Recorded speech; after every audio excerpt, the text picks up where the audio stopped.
Keď učím svojich žiakov stupnice, tak ich učím rozmýšľať v intervaloch, pretože viac je to pochopiteľné ako len v daných tónoch konkrétnej stupnice. Čiže keď mám durovú stupnicu, buďme v C, tak mám intervaly 1, 2, 3, 4, 5, 6, 7, 8. No a keď mám molovú, tak je tam 3., 6. a 7. tón znížený oproti durovej. Hej, čiže molová má B3, B6 a B7.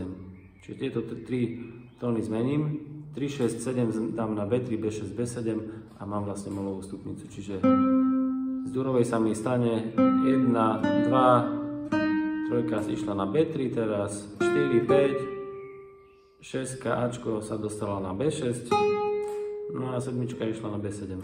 Čiže mám tu B3, B6, B7. Harmonická mol je napríklad B3, B6, čiže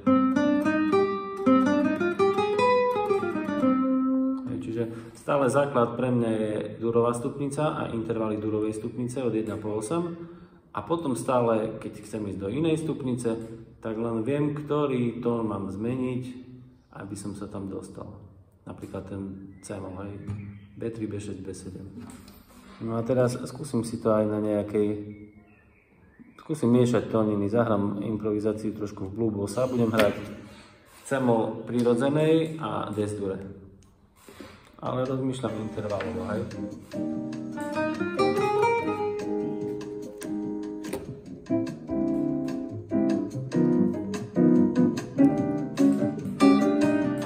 Idem do D. Zahrám som intervalovo 1, 2, 3, 4, 5 a nájdem naspäť 1, 2, B3, 4, B3, malá tercia.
Také ako keď učíme žiakov, aký je rozdiel medzi durovým a molovým akordom. Molový akord má B3, malú terciu.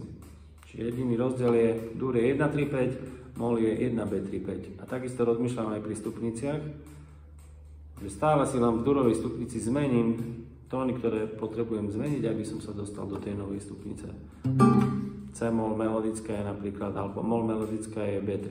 Čiže rozdiel medzi durovou a melodickou mol je iba tá trojka, no ten tretí tón.